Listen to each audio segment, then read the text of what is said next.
Now, Act 3, Scene 1 of Hamlet will, of course, always be most widely noted for the fact that it contains the single most famous sentence in the history of the English language. To be or not to be, that is the question. We can't remember how old we were the first time we heard it. We knew it as a thing that was quoted, endlessly parodied, used to paraphrased in the titles of freshman comp papers to the point of madness.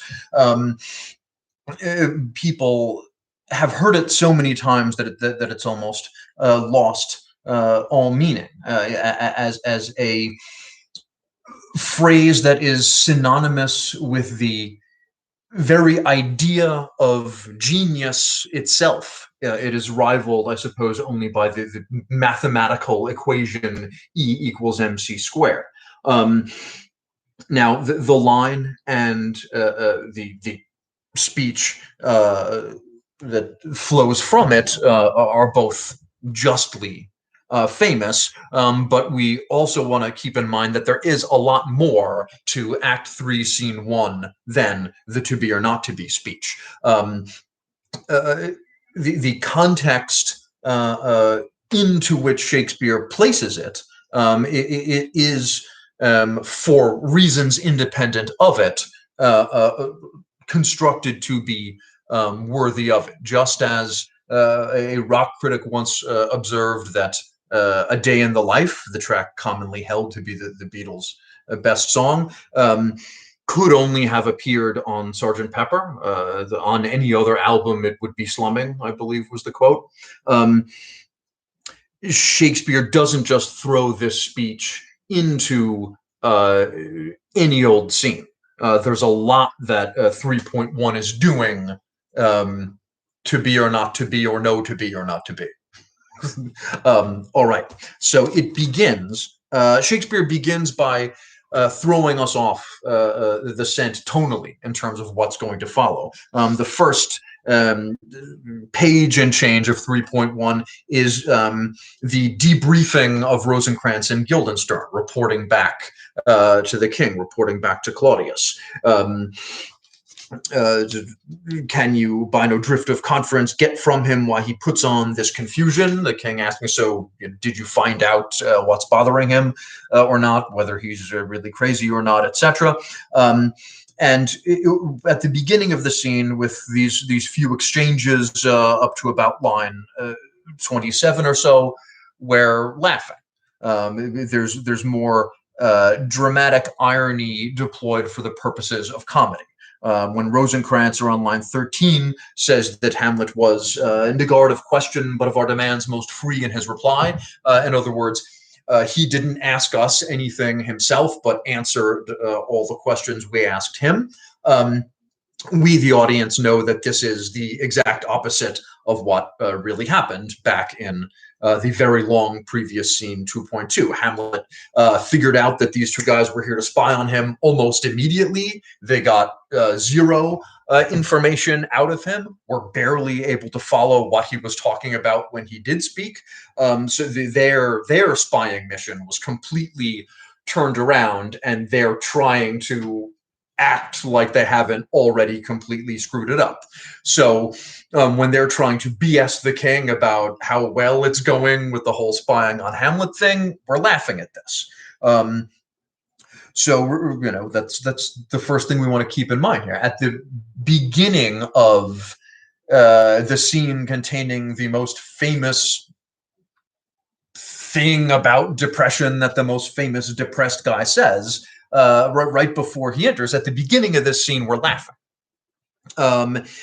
Now, as we approach to be or not to be, obviously in a performance or a film today, everybody knows what's coming, and you know we're psyched up for it, and that can prevent us from noticing some stuff that it really might behoove us to notice. This brief exchange, for example, between Claudius and Gertrude, running from around line 28 to line 41. How is this to be played? Um, Sweet Gertrude, leave us too, for we have closely sent for Hamlet hither, that he, as 'twere by accident, may hear affront Ophelia, her father and myself will so bestow ourselves, etc. In other words, oh, don't worry, honey, we're going to get to the bottom of what's wrong with your son. Don't worry about it. Go off and do something else. Polonius and I are going to hide behind the curtain or the big plant or the whatever it is. All Gertrude says back to the king is, I shall obey you, in line 37, and then turns to Ophelia, and turns to the other. And this is, these are the first lines. This is the first time that the two female characters in the play have spoken to each other. For your part, Ophelia, I do wish your good beauties be the happy cause of Hamlet's wildness. But this is an important exchange for the actor and actress playing Claudius and Gertrude, because, as always, as with any time Gertrude is on stage, or perhaps even more so in a film, where we're seeing, close-ups of her face and what her eyes are doing, and this whole idea of the close-up that you can have in a film but not on a stage. How is she reacting to this? And how, when Claudius gives just these few seemingly innocuous lines to her, does it seem like the two of them, is it being played like the two of them are in on something together, or like he's BSing her? Right? How that those brief, 10 and not even 10 back and forth lines between the two of them right here with other people watching.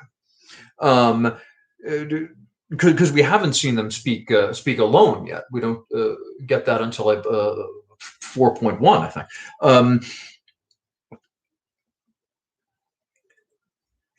Does it seem like the two of them are in on something together, or like he's a BS artist and she genuinely has no clue what's going on, and really, has nothing on her mind here other than wishing that Ophelia's good beauties be the happy cause of Hamlet's wildness. So important for tone, for facial expression with the people playing the king and queen.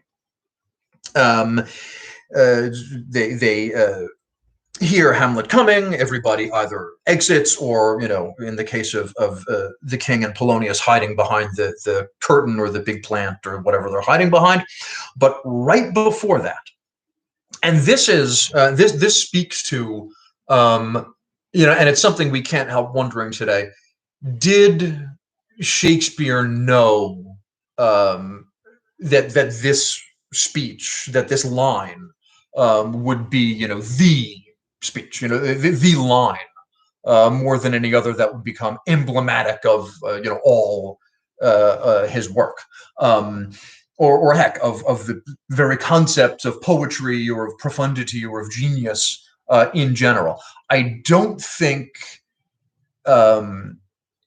he could possibly have known. I mean, Shakespeare would have had to have been an unrivaled egomaniac to have imagined the esteem in which his name and his work would eventually come to be held. Obviously, he knew he was very, very good. But as far as, did he know that this line and this speech was going to be, his, to continue the Beatles analogy, his day in the life? I don't know that he knew that, but he did obviously know it was good. When he was putting together this speech, he must have known, okay, I'm always good, but this to be or not to be stuff, this is good even for me. Because look what he does with it. Look at the place of honor he puts it in the scene as a whole, in the play as a whole. He has something, he bookends it, right? Unlike the last soliloquy, a note in just a bit on the concept of soliloquies and how Shakespeare is messing with them here. But unlike Hamlet's last soliloquy, the rogue and peasant slave bit that ends with the play is the thing where I'll catch the conscience of the king, to be or not to be does not end the scene. It comes right in the middle of the scene. There's something right before it and something right after it. And Shakespeare bookends it. Has something very important happen right before it and very important happen right after it to create what I feel has to be the greatest 1, 2, 3 punch in the history of stagecraft, in the history of drama. Look what the king says to himself right before Hamlet comes in. Polonius is beckoning him. Okay, Hamlet's coming. Come on, your majesty. Let's hide behind the big plant. And for just a second, we get from Claudius, how smart a lash that speech doth give my conscience. The harlot's cheek, beautied with plastering art, is not more ugly to the thing that helps it than is my deed to my most painted word, oh heavy burden. And then he scurries off to join Polonius behind the tapestry, big plant, closet, whatever it is they're hiding behind. In the great Kenneth Branagh film from '96, the two of them are behind one of those, cop mirrors. That's a mirror one way, but they can see through it the other way. So that when Hamlet gives the speech, he is looking in a mirror, but is actually looking right at them. So look what the king says here. Not more ugly to the thing that helped it than is my deed to my most painted word, oh heavy burden.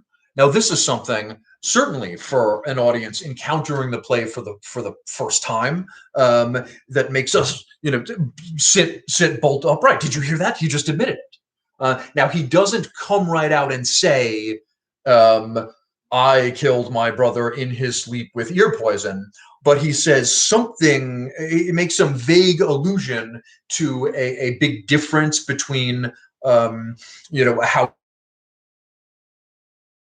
he's acting and what his deed, some heavy burden of guilt he's carrying, and his most painted word, recalling Hamlet's assessment of him back in 1.5 as a villain, smiling, damned villain, well, smiles on the outside and evil on the inside. Remember how the last scene ended, right? With Hamlet, for the first time, introducing doubt about Claudius's guilt. The spirit that I have seen may be a devil. The devil have power to assume a pleasing shape, perhaps out of my weakness and my melancholy, as he is very potent with such spirits, abuses me to damn me. In other words, maybe that wasn't my dad's ghost. Maybe that was the devil disguised as my dad, trying to trick me into killing an innocent man. So I'll go to hell, right? This play concerns not only the tricks and deceits and false masks and smiles and spying and chicanery and subterfuge of this life, but also those possibly used, lobbed at us from the next world by the devil or whatever your idea of the big bad, the ultimate evil is. So when the curtain falls on the previous scene, the audience is going, yeah, hey, maybe he didn't do it. Maybe that wasn't Hamlet's dad's ghost after all. Interesting. And then in the very next scene, he gets this 4-line aside that makes us go, "Ooh, did you hear that? He did it. He admitted it. Did you hear that? He just admitted it." So when Hamlet enters, we're already on the edge of our seat because we just heard this quick, vague thing that sounds, this admission of guilt from Claudius. So we jump up. So already, even for the original audience who don't know what's coming, presumably you can hear a pin drop in the globe, even though they don't know what's coming is destined to be the most famous thing anybody ever said. Hamlet comes in, drops the speech, and perhaps thinking it's going to end the scene. The audience is, and Shakespeare must have known it was going to absolutely slay, and that there would be applause that would be fine if it were the end of a scene, but the scene's not over. And so right as he's winding down, With these regards, their currents turn awry and lose the name of action. And on that very word, like Hamlet's the director, right? And she comes in when he says action. um, on that very word, Ophelia enters, and he turns from his, solo meditations to "Soft you now, the fair Ophelia, nymph in thy horizons, be all my sins remembered." And so we have to hold our applause. We're ready to applaud the speech, and then, oh, it's Ophelia, because they've never been on stage together yet. We've heard her talk about him. Other characters talk about the two of them. He hasn't said a word about her. In fact, this "soft you now, the fair Ophelia," when she walks on stage, pushed out there according to the plan with her book that show of such an exercise may color her loneliness. This is the first time he's even said her name. So we have no idea. There have been other things on his mind. We have no idea what frame of mind he's in about her. And what follows is presumably not what we expect and not what we wanted. So we have this enormous contrast between how impressed we are with Hamlet as a result of this amazing speech. Wow, what a guy, what a genius! Ready to applaud until our hands bleed. Shakespeare makes his way to do that, and then over the course of the next couple of pages, out of nowhere, he's so mean to poor Ophelia that by the time the scene ends, we don't feel like applauding. Well, I mean, we still feel like applauding the writing, but perhaps not the character so much as we felt like applauding him when he was talking to himself. Oh gosh, more on both things. We've got the to be or not to be speech. We've got the get thee to an honorary fight. Let's do one and then the other. So the to be or not to be speech is popularly held to amount to should I kill myself or not. And on the level of a literal reading, yes, it does mean that. To be or not to be does mean to keep existing or stop existing.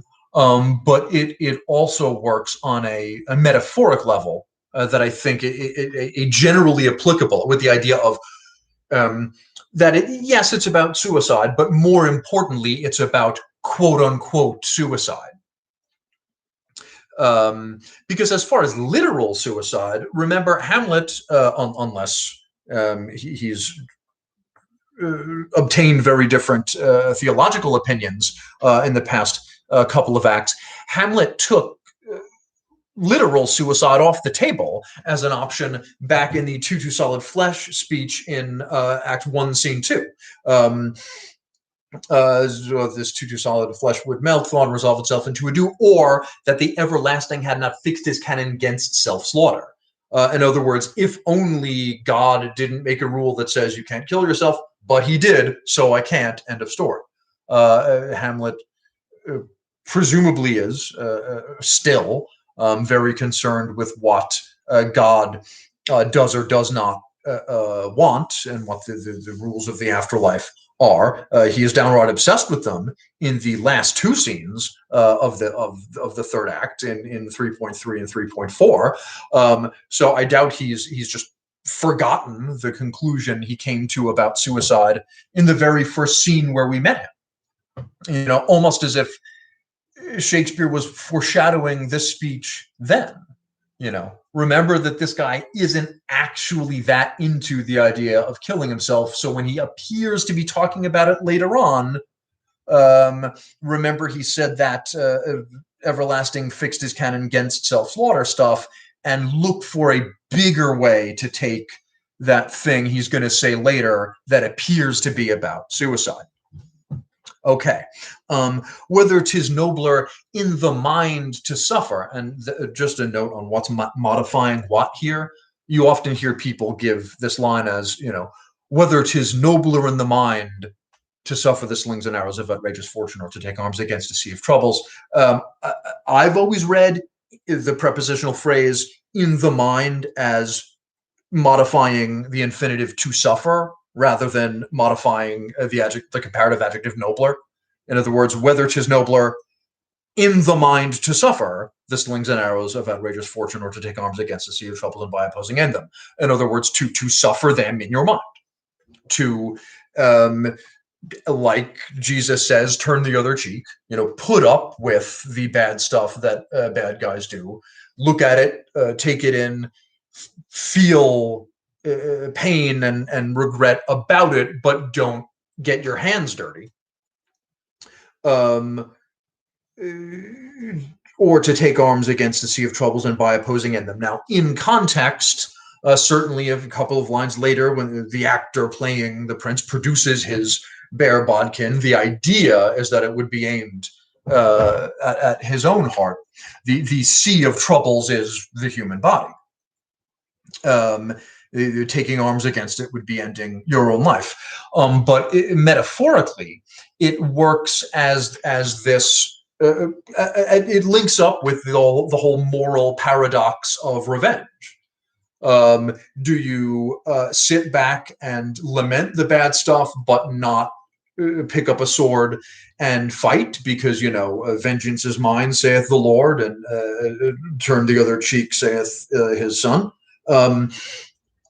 Or do you decide, well, maybe I can do something about it, maybe I can help, right? This like the swearing by his sword, swear by my sword at the end of 1.5, right? This way it's a sword, this way it's a cross, this way it's a sword, this way it's a cross. And in the process, risk, right, becoming bad yourself, risk becoming what you hate. In the effort to stop it, and that's a moral paradox that humanity, on an individual level, on a national level, interference in someone else's war, someone else's fight, someone else's whatever.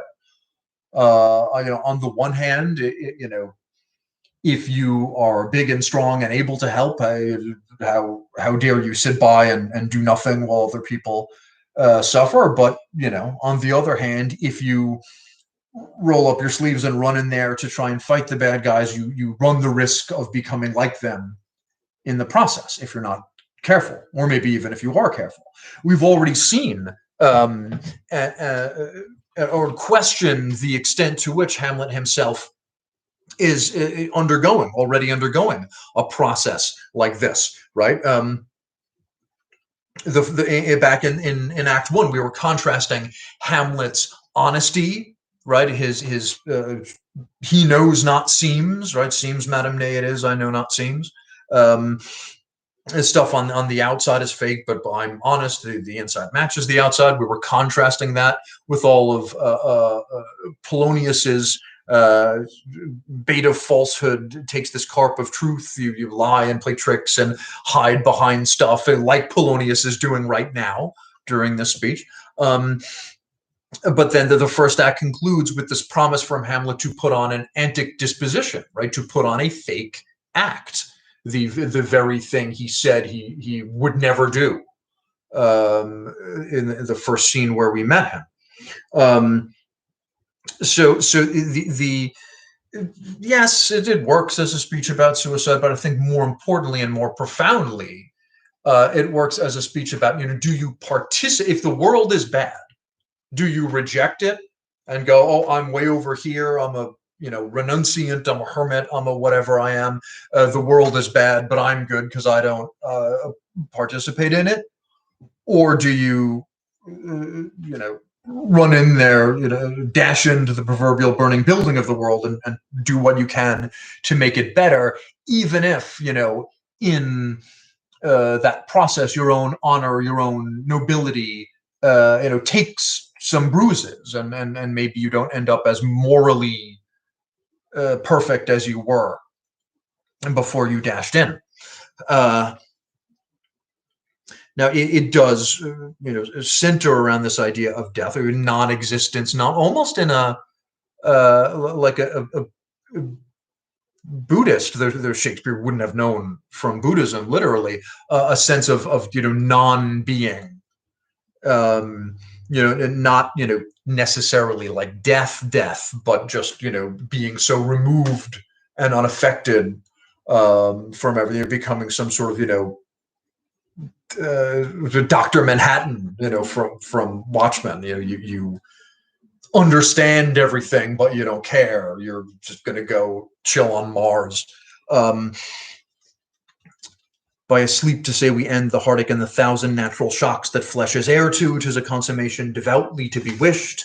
Now, this can mean actually killing yourself, or it can mean becoming so removed, divesting yourself of giving a crap about every attachment, whatever, that you're not affected by it any longer. But there's still going to be, is that possible?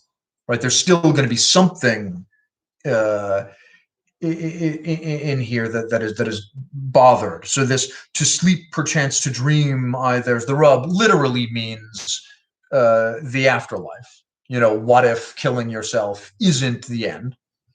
And what trouble might we get into, or how might we still be bothered in that afterlife?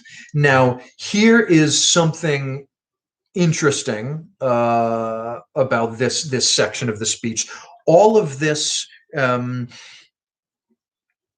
that sleep of death, what dreams may come, right? Like it's occurring to him, hey, maybe there's such a thing as the afterlife. Who would fartles bear to grunt and sweat under a weary life, but that the dread of something after death, the undiscovered country from whose bourne no traveler returns. These lines are contradicted by the play, as we have seen it unfold thus far. Hamlet can't be wondering about whether or not there's an afterlife. He knows there is because he's had an extended conversation with his dad's ghost in Act 1, Scene 5. The undiscovered country from whose bourne no traveler returns, except my dad, who I was just talking to a couple of days ago. Right? He knows he's in fact the only person in the world, except for I guess Horatio and Marcellus and Bernardo, who knows for a fact that there's an afterlife, and he is the only person in the world that has actually had a conversation with a traveler who has returned from the undiscovered country. This phrase, by the way, though it's become proverbial for death, for the next life, whatever, the undiscovered country, and we think of it as a phrase of Shakespeare's. It's actually another, like the first player's speech might have been in 2.2, another shout out to Marlowe. Shakespeare is well, not nicking, I don't think, but homaging the end of Marlowe's Edward II, Mortimer, as he's being led off to his execution, refers to himself as a traveler who's going to discover a new country, referring to death. Right, using those same words. Shakespeare rearranges them here, and that scene in the context of Marlowe's play, is a guy, the son of a king, getting revenge on the guy who killed his dad. It's Edward III, or the brand new, the newly minted Edward III, ordering the execution of Mortimer, who was behind the plot to kill Edward II.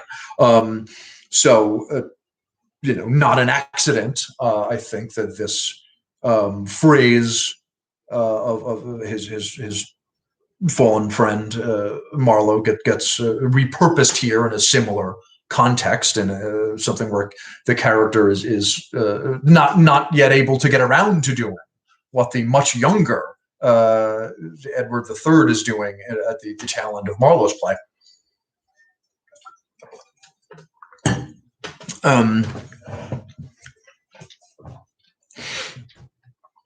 Now, this larger question of, okay, well, life sucks so much. How come we all just don't kill ourselves? Who would Fardels bear to grunt and sweat under a weary life? But that the dread of something after death puzzles the will, makes us rather bear those ills we have than fly to others that we know not of. Now, this applies to everyone. Regardless of whether you've ever been trying to figure out whether to kill yourself, regardless of whether your dad's ghost has ever appeared and ordered you to kill a king.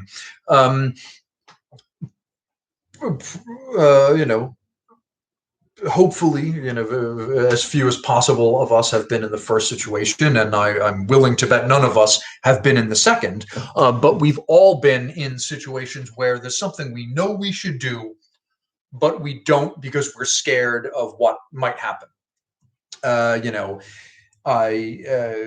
want to quit my job. It sucks. It's not right for me. But what if I never get a better job? What if my next job is even worse? Or, you're in a relationship with someone that is not right for you, but you stay because what if I never meet anyone else? Or, I hate where I live. I want to move. But what if I don't make any friends in the new city I moved to? It's something the human mind does. You like that weird, toys of desperation when you're on the edge of the cliff and there's that voice out of nowhere telling you to jump for no reason, as Horatio observes back in Act 1, Scene 4. Another little voice that the human mind produces for no good reason is when there's something you should do, the mind always comes up with reasons not to do it. You can talk yourself out of anything, and indeed, the smarter you are, the better you are at arguing, at reasoning, the better you are at talking yourself out of doing stuff that you should do, at what everyone's therapist these days calls catastrophizing or something. That comes back to a it's this continuing question of, okay, what exactly is this guy's tragic flaw?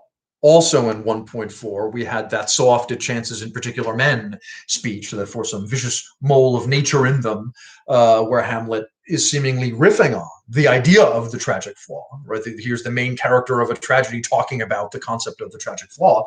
And it got us wondering, what's this guy's tragic flaw going to turn out to be? What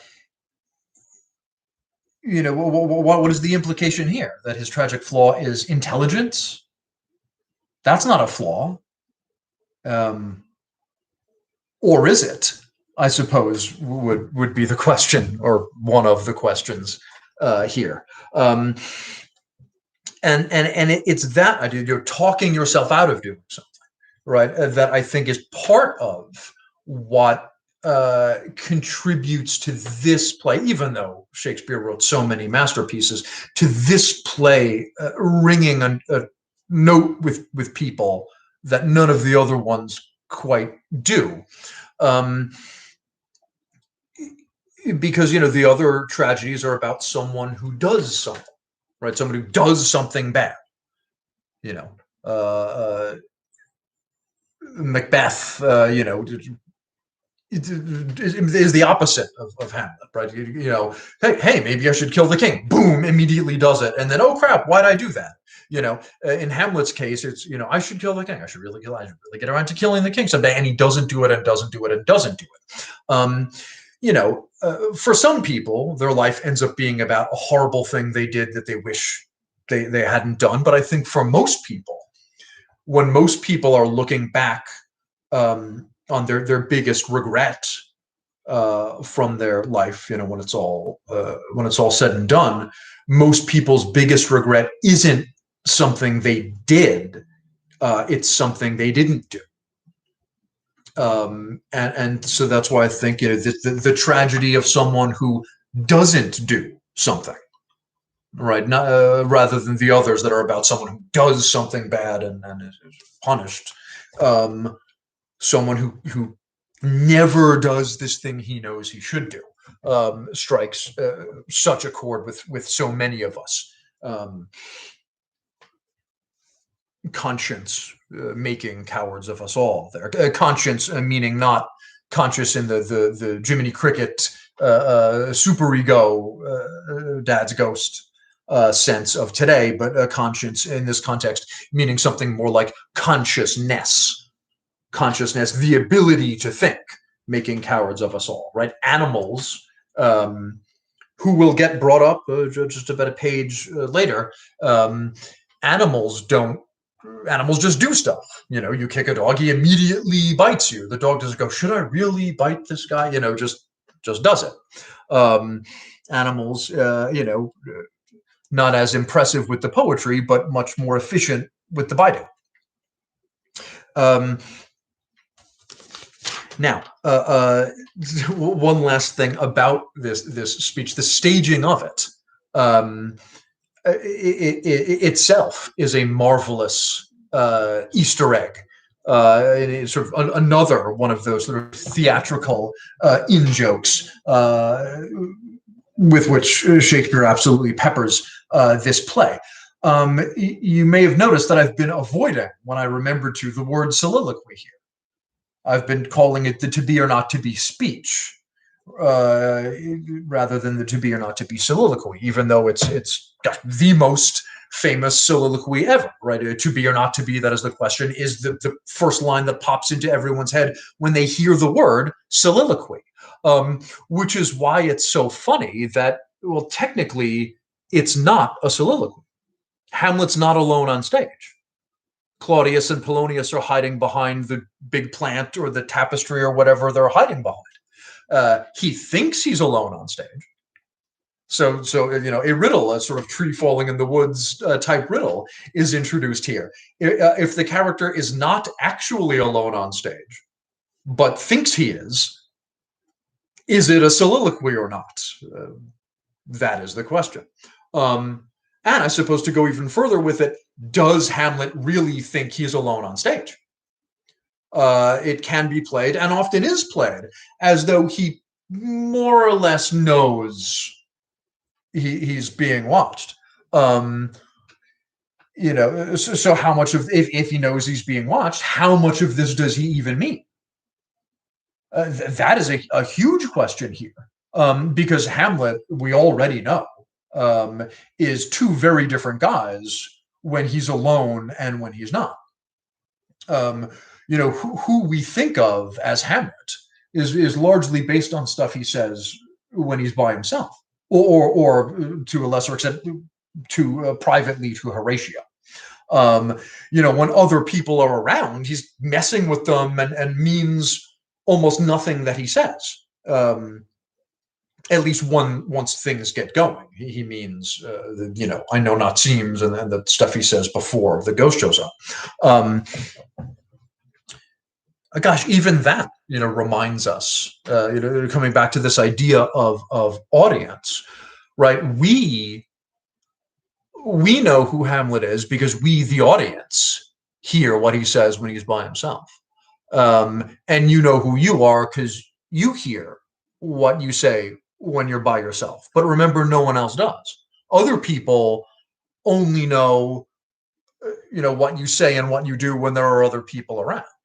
The majority of the thoughts you have, you never say. And if you're like me or the many other people who do a lot of talking to yourself, the majority of the stuff you say in your whole life might not even be to other people. As far as I know, no one's ever going to watch this. I might be saying all of this to myself.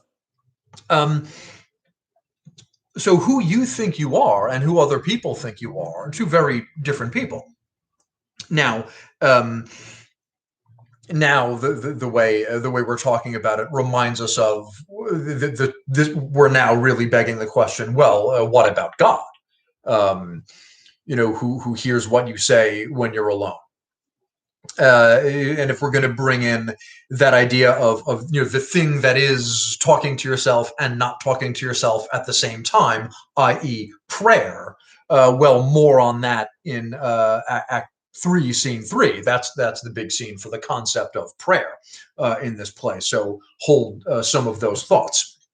But yes, with this soliloquy that's not a soliloquy, in a way that dovetails so nicely with this, Schrodinger's prince, to be or not to be, participating, not participating, existing in the world and not existing in it at the same time, in this way that almost anticipates this kind of, everyone likes to throw around the word quantum today to make things sound profound. These, this particle level, oh, it's there and it's not there at the same time. It exists and it doesn't exist depending on how you're measuring it.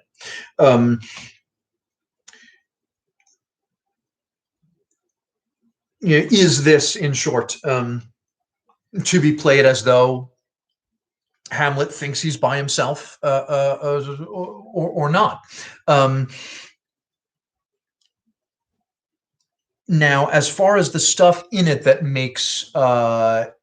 doesn't make sense, doesn't match the rest of the play, the places in it where he is expressing uncertainty about whether there's an afterlife, even though he knows at this point in the play knows for a fact that there is, where he says, even more puzzlingly, the undiscovered country from whose bourne no traveler returns, even though he had quite an extensive sit down with a traveler who's returned from the undiscovered country back in 1.5.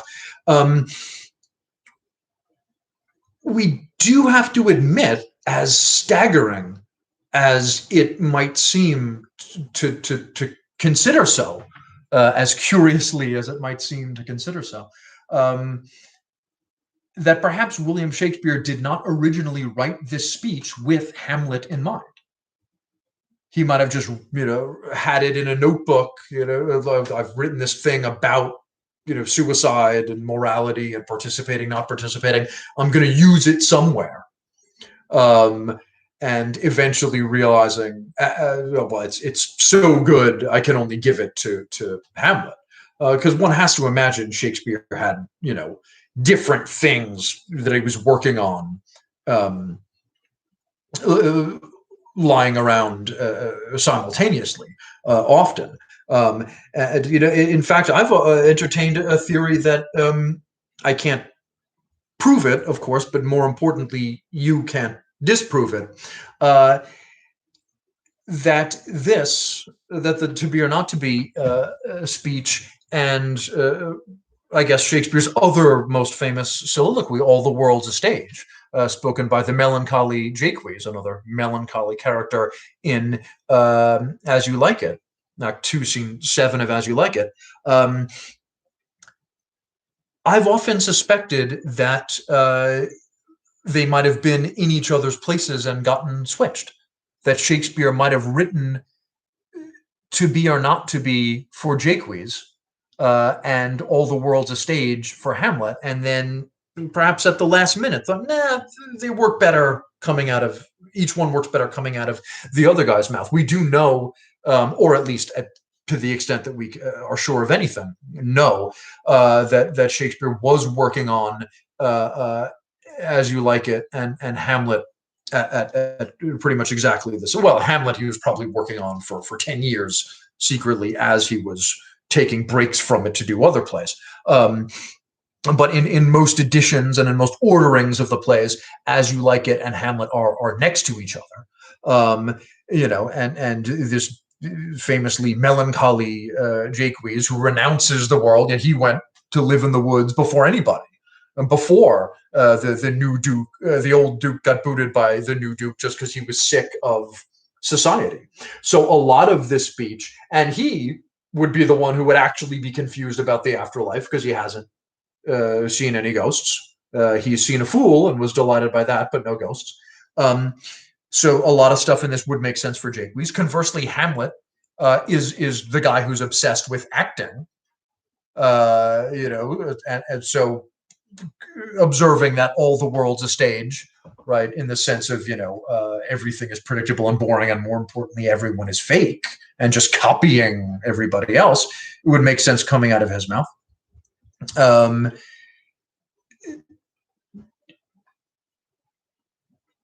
Anyway, well, we'll never know, but something to think about. So Ophelia enters. Turn Orion, lose the name of action, and then Ophelia comes in. Soft you now for Ophelia, nymph, and thy orisons be all my sins remembered.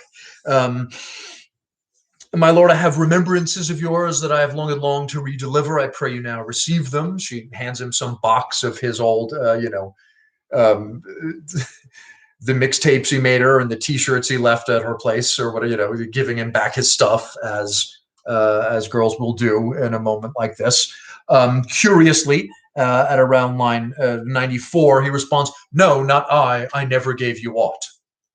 Several ways to take this, several ways to play it. Is he just um, being a jerk, messing with her, or pretending to be crazy like he doesn't recognize her? It seems implausible since he just recognized her and said her name in a way that she would have been able to hear 2 seconds ago. I think it points more towards this idea of identity changing, all the way back to the first scene with that. Is it not like the king, as thou art to thyself? That exchange between Horatio and the guard in 1.1, begging the question, well, how much are you really like yourself anyway? Who you are changes. Ironically, Hamlet's main beef, with his mom is that who she is has changed. She once loved his father and then suddenly didn't after he was dead. Well, you don't really have control over. In some way, you can't make a promise to have an emotion. Or to Claudius's, the survivor bound some terms to do obsequious sorrow, but to persever an obstinate condolement is a course of impious stubbornness. His unmanly grief shows a will most incorrect to heaven. Back in 1.2, hey, why are you still being sad after the number of days that the law says you have to be sad have gone by? Well, because you can't make a law about an emotion. So this "no, not I never gave you aught" can be taken as a larger, the guy I am now. I've been through so much. In effect, the guy you were dating, 2 months ago or 4 months ago, whatever it was, is dead, and I'm a different guy.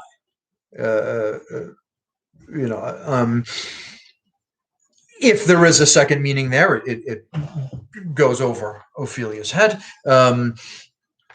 The perfume lost, take these again. To the noble mind, rich gifts wax poor when givers prove unkind. She's got some good comebacks here, but Hamlet is working on another level. Are you honest? Are you fair? If you be honest and fair, your honesty should admit no discourse to your beauty. So we have, here's where Hamlet, I think deliberately on Shakespeare's part, starts to lose us. Well, a lot of what we hear from him in this scene is this, like John Donne would write a decade or two later, swear that nowhere lives a woman true and fair. The idea that it's impossible for a woman to be hot and morally good or honest at the same time. There's the same type of crap you hear from sexist guys today. More eloquently put, admittedly, the power of beauty will sooner transform honesty from what it is to a ball than the force of honesty can translate beauty into his likeness. But in substance, the same crap we hear from jerks, no matter what year it is. Ophelia really does not deserve this. And this is where we're kind of starting to go, hey, what happened to that guy who was so brilliant with this to be or not to be stuff 45 seconds ago? How come he's now this jerk going off on this this poor girl who doesn't deserve it? Now, the excuse we can make for him here is, first of all, that is he's perceiving her as a metaphor, right? Just like Shakespeare fan number one, James Joyce, 300 and change years later, having in the dead his Gabriel Conroy observing his wife Greta on the stairs, imagining that she's a painting, and asking himself, what is a woman in half shadow standing on the staircase listening to distant music a symbol of, unable to perceive her as a real person. So 5 miles up the ass of art, that he is only able to perceive her as though she is a symbol of something, a metaphor for something, rather than a person. Hamlet is less tenderly and more cruelly, of course, but dealing with a similar problem here. Get thee to a nunnery, why wouldst thou be a breeder of sinners? I am myself indifferent honest, but yet I could accuse me of such things that it were better my mother had not borne me. In other words, why do you girls want to get married and have babies and make more people? People suck. I'm better than everyone else, and even I suck. Let's just have there not be people anymore. So he's attacking Ophelia not as Ophelia, but as a symbol of generation. Now, we can, of course, understand if this comes as cold comfort to poor Ophelia. Being excoriated for metaphoric reasons presumably hurts just as much as being excoriated for individual ones. Remember, she doesn't know anything about any ghost or any murder or any revenge mission. She is the one inarguably innocent character in the play. All she knows is that she was dating this great guy, a prince no less, and one day he just went nuts. What should such fellows as I do, crawling between earth and heaven? We are arrant knaves, believe none of us go thy ways to a nunnery, Hamlet says to her. And this such fellows as I crawling between earth and heaven is another echo of an idea that we have heard from Hamlet before and will hear from him again. This idea of people, of humanity as being, he puts it here, between earth and heaven. In other words, above the animals, but below God and the angels. Right in 1.2, he compared his mother to animals, right? A beast that wants discourse of reason would have mourned longer.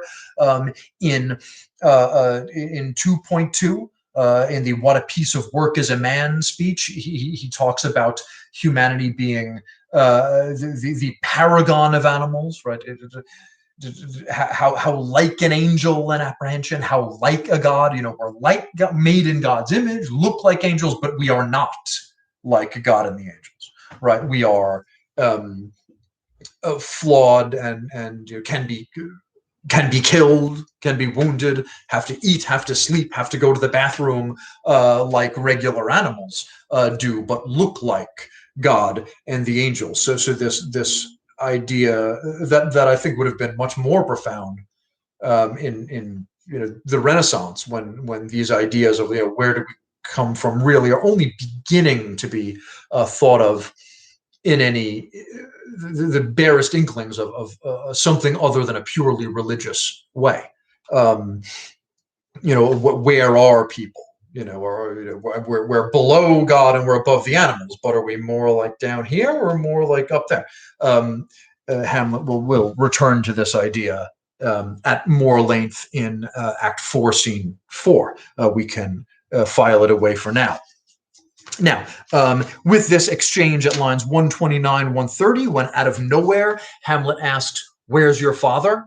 And Ophelia responds, "At home, my lord." Directors who want to make excuses for Hamlet here, now his behavior is,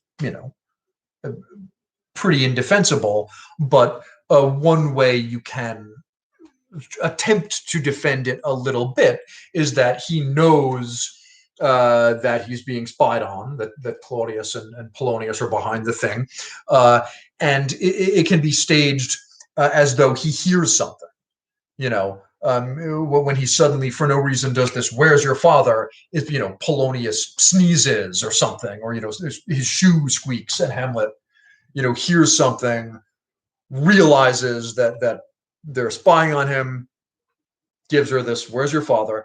and she has this one chance to, go, they're behind the thing. Don't say anything important. They're spying on you. They made me do this.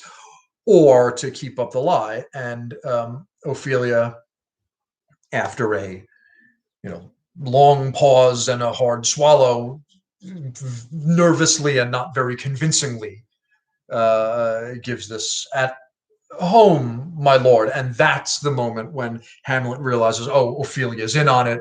I can't trust her. And that's when he really gives it to her. If thou dost marry, I'll give thee this plague for thy dowry. If thou wilt needs marry a fool. Wise men know well enough what monsters you make of them. Referencing, as Shakespeare so often does, the idea of being cheated on and wearing the, as was said, the cuckold's horns. But one way to rescue this rather sort of cliched misogynistic rant is to observe that it once again gets meta-theatrical, with these lines around 141 through 147. I have heard of your paintings well enough. God hath given you one face, and you make yourselves another. You jig and amble, and you lisp, nickname God's creatures, and make your wantonness your ignorance. Now, we've heard before several places where where Shakespeare has Hamlet jerk us out of our suspension of disbelief by reminding us that it's a play, right? With this memory holds a seat in this distracted globe. And you hear this fellow in the cellarage back in Act 1, Scene 5, even more extensively, describing the stage and the proscenium arch around him and the what a piece of work, as in other words, created or written thing, in 2.2, right? This goodly frame, the earth, the globe's a frame theater, the sterile promontory is the stage, this brave o'erhanging firmament, majestical roof fretted with golden fire is the painted proscenium arch of the globe. Here we have what can certainly be taken as another moment where Hamlet is making a joke about how it's a play. When he says, God hath given you one face and you make yourselves another, you jig, you amble, and you lisp. Well, what did we know about the female roles in Shakespeare's time, right? They were played by young, good-looking boy actors in drag. So this can be taken as Hamlet making reference to the fact that just as, the sky and the ground around him are not a real sky or a real ground in Act 2, Scene 2, in this scene, the woman in front of him is not a real woman. So in 1599, when a man in a play says, "Oh, you women are all so fake," well, he's got a solid point. He is, in fact, saying this to a fake woman, a boy actor in drag. The jigging and ambling and lisping would have been the affectations, with the pinky in the air and whatever, that the boy actors would have put on to signal that they were playing the part of a woman. So it's another one of these moments where it's like Hamlet's so smart that he's figuring out that he's a character in a play. Now, at the same time, we don't want to go so far with this, oh, it's all fine because it's a meta-theatrical in-joke about how it's theater. We don't want to go, it's interesting, certainly, if we're writing a paper, but we don't want to go so far with it that we completely excuse the fact that Hamlet is really, really sexist, and that's not cool. The fact that it works on the second level doesn't mean that the first level, that the literal meaning of it, his horror at the female body, and his misogynist union of femininity with deceitfulness and secrecy, even though it's another dude who was the murderer. We don't want to totally forget about that either. Anyway, go to all no more on it. It hath made me mad. I say we'll have no more marriages. Those that are married already, all but one shall live. The rest shall keep as they are. That all but one, possibly, delivered to a Claudius that he knows is listening. Another piece of evidence that Hamlet does know he's being observed here. He drops one more to a nunnery at her and leaves, and then she just breaks down with Ophelia's longest unbroken speech, the "Oh, what a noble mind is here overthrown" speech. Now, and this is one of her, aside from the mad scene, 4.5, her big scene. She never speaks, even in that scene, she never speaks this many lines in a row without someone interrupting her. This is the only time that she's alone on stage, even if it's just for a moment. And it is one of the places where we hear about what Hamlet was like before the play started. Right, he was, according to her, the courtiers, soldiers, scholars, eye, tongue, sword, the expectancy and rose of the fair state, the glass of fashion, and the mold of form, the observed of all observers. So he was the perfect guy, perfectly balanced. In keeping with these ideas of balance and proportion that we heard so hypocritically from Claudius back in 1.2, right? Hamlet was as well spoken as a courtier, as had as much military acumen as a soldier, was as wise as a scholar, was the most eligible bachelor in Denmark. The people loved him, and now he is like sweet bells jangled out of time and heart. He's just gone nuts. The king and Polonius come back in, and we notice at around lines 162 that not only does Claudius totally reject Polonius's "what's bothering Hamlet is that he's in love with my daughter Ophelia" theory. His first line when he comes back in is, "Love, his affections do not that way tend." Easy enough to deduce, I suppose, from what we just saw. But he also realizes he ain't that crazy. Nor what he spake, though it lacked form a little, was not like madness. There's something in his soul, o'er which his melancholy sits on brood, and I do doubt the hatch and the disclose will be some danger. In other words, that guy's not in love with your daughter, and he's not even crazy. Something's bothering him. I don't know what it is, but I don't like where this is headed. Right? I do doubt the hatch and the disclose will be some danger. Like Hamlet is sitting on an egg of melancholy, and when it hatches, Claudius suspects it's not going to go well for him. So, whether this is whether this is the moment where that should be played as Claudius going, he knows. I don't know how he knows, but he knows. Or just suspects that does Claudius know that he knows, or only suspect that he suspects? Either way, something about the way Claudius delivers these lines is significant. Whatever it is, he wants this Hamlet guy out of here. I have in quick determination thus set it down. He shall with speed to England for the demand of our neglected tribute. I want him out of my face. I'm sending him on an errand to England. These lines, by the way, are the ones that allow us to date the play. If Claudius is sending Hamlet to England for the demand of our neglected tribute, this is a reference to what was called the Danegeld.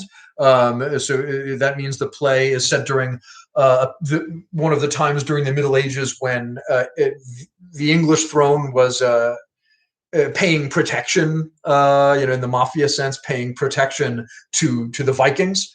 And not only that, but during one of the times when they were late or trying to get away with not paying. Maybe we're strong enough now that we don't have to worry about the Vikings. Let's not pay and see if we can get away with it.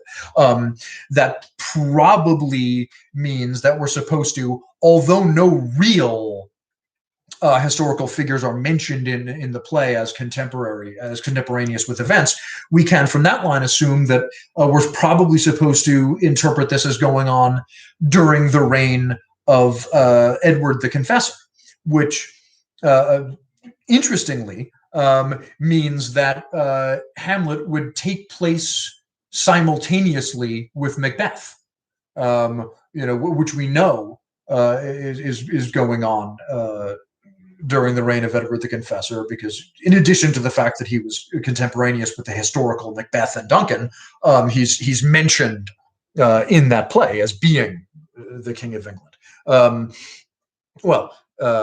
More on the importance of Hamlet and Macbeth being set simultaneously if I ever do a series of videos on Macbeth, if that's something anybody who's actually watching this wants me to do, go ahead and let me know in the comments. While you're down there, subscribe. What the heck? I'm not too lofty that I'm above a plea for subscribers. Anyway, Polonius is clinging to this. I do believe the origin and commencement of his grief sprung from neglected love theory, and then comes up with a plan for even more hiding behind stuff and spying on people. After the play, let his queen mother all alone entreat him to show his grief. Let her be round with him, and I'll be placed so please you in the ear of all their conference. In other words, after the play that we're going to watch in the next scene, have Hamlet go talk to his mom. I'll hide behind something in her room and spy on them. Polonius will take any excuse to hide behind something and spy on people. We'll see how well that ends up working out for him in Act 3, Scene 4. The final two lines: "It shall be so," from the king, "it shall be so, madness and great ones must not unwatched go." Suddenly back to the idea that there's actually, in fact, any madness going on here. Well, madness or not, this play certainly has not been unwatched going for 4 centuries and counting now, in large part because of how well done a lot of the stuff from this scene is. It contains most famously the to be or not to be speech, but then just as brilliantly, Shakespeare turns around and ruins it. Right? The question that's on our mind, I think, as the curtain falls here is, how can this be the same guy? How can this guy who was such a jerk to poor Ophelia be the same guy who was saying that brilliant to be or not to be stuff just a minute earlier? Well, I suppose the intention here is that we turn around and ask ourselves the same question. How can we be the same person who did this and did that?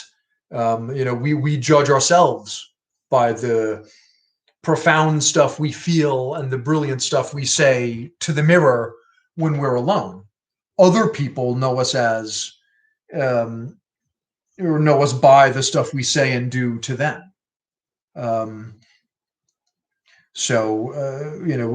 We're asking ourselves a question about Hamlet here that we might do equally well to ask of ourselves. See you in Act 3, Scene 2 for the play within the play.